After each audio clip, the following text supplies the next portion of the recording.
Hello everybody, and welcome to the Fortean Slip Bedtime Stories. Tonight, 3 creepy encounters with the Dogman. Number 1. I am 44 years old now. I've had 2 incidents in my life where I am absolutely confident I saw a large, hairy, wolf or wolf-like creature.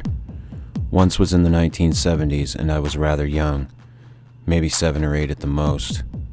The creature was looking at me in my bed on a night that was quite stormy before I saw it.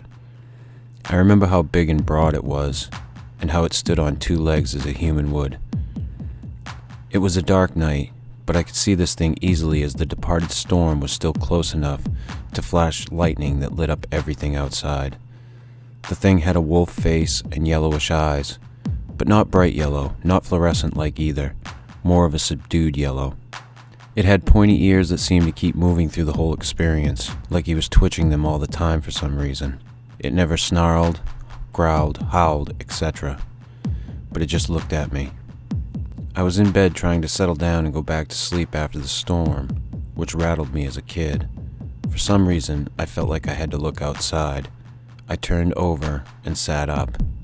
I was not 20 feet from this thing, and separated only by the wrought iron door with its glass. I became terrified to the point I started yelling like mad. My grandmother and little sister were asleep in a bed even closer to the door, but at the angle they could not sit up and see what I saw. I was literally scared out of my wits. I started screaming, and quickly my grandmother woke up, turned on a lamp, then came over to me quickly, and of course she asked what was wrong. I was staring at the thing, and I could only point toward it. I could not speak a word. When I pointed, it started stepping back away from the door as my grandmother looked to see what scared me. She never said she saw it, but I am confident she did. Her voice changed and she woke up immediately. My sister woke up about this time and stayed in the bed. She was younger than me, and she began crying because I was. She was scared because I was.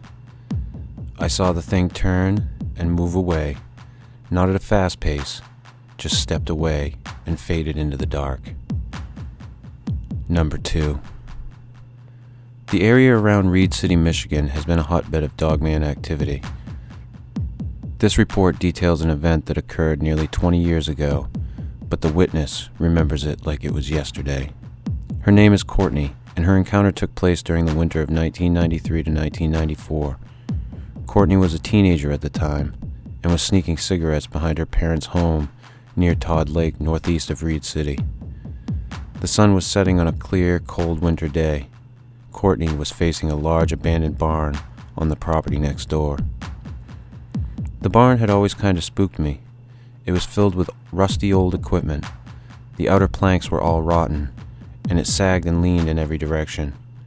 My dad said to stay away, as the whole thing could collapse. On that evening, I was standing about 50 feet from the barn and saw sunlight coming through the gaps in the siding. Courtney took her eyes off the barn for a few minutes, then something caught her attention again. There was some movement. The light flickered, but I couldn't really tell what it was. Then it turned its head back and looked straight at me. It was at least 6 feet tall, if not more. It was dark colored. It had a dog-like appearance, pointy nose, and really big pointy ears. Courtney dashed into her house to grab a flashlight. When she returned outside, she shined it toward the barn door, but the animal was no longer there. She walked closer to the barn to look for tracks in the heavy snow. When she didn't see any, she realized the creature might still be inside, and ran back to the safety of the house. She never saw the creature again. She later talked to a neighbor who had seen something, the size of a buffalo, but the shape of a dog, in the same barn a few months before Courtney's encounter. The neighbor said she had been so frightened she was in near hysterics for days. Her father had taken his gun and searched the barn, but found nothing there. Number 3. I have a sighting to report. My old neighbor who committed suicide shortly after his experience came to me with his experience. We were both registered Maine guides, hunting, fishing, recreation. Guiding in Maine is a serious business. The criteria are strict, and guides are expert woodsmen with years of outdoors experience. Anyway, he confided in me about this sighting. He was hunting his own property during deer season of 2011. The property is located on the Jefferson-Washington town lines, which are also the Knox-Lincoln county lines in Maine. The particular property is a Christmas tree farm and is private property. My friend was watching a run where deer regularly traveled, cutting through his property. He observed for a minute a bipedal creature walking, with its upper body well above his Christmas trees. It had a wolf's head, was muscular, and covered in hair, but walking like a man. At the end of the sighting, the creature dropped to all fours and took off down the run. He was shaking when he told me the story, and based upon my few years working in law enforcement, I don't believe he was lying. Both of us guided for bear hunters at the time, and I know he was very familiar with bears and Maine wildlife in general. He made a particular emphasis on the pointed ears. He said it looked like a werewolf. In Maine, people do see these things and generally call them wendigo. After that sighting, I carried a firearm going to my barn at night. I am certain that he told me the truth.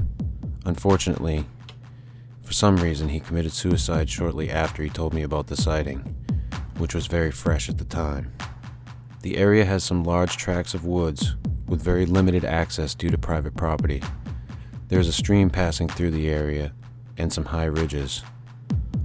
Also, old cellar holes and stone walls are scattered throughout the forest behind the property. Food sources are plentiful in the area, with old apple trees, berry patches, deer, turkey, snowshoe hares. Bears are present in the area, but not in huge numbers. Moose are also present, but again, not in large numbers. While I still own a house very near the spot, I have moved to South Dakota and have no intention of moving back to Maine due to political economic reasons. I am curious if other Maine folks have seen these things. Thank you for joining us this evening. Good night.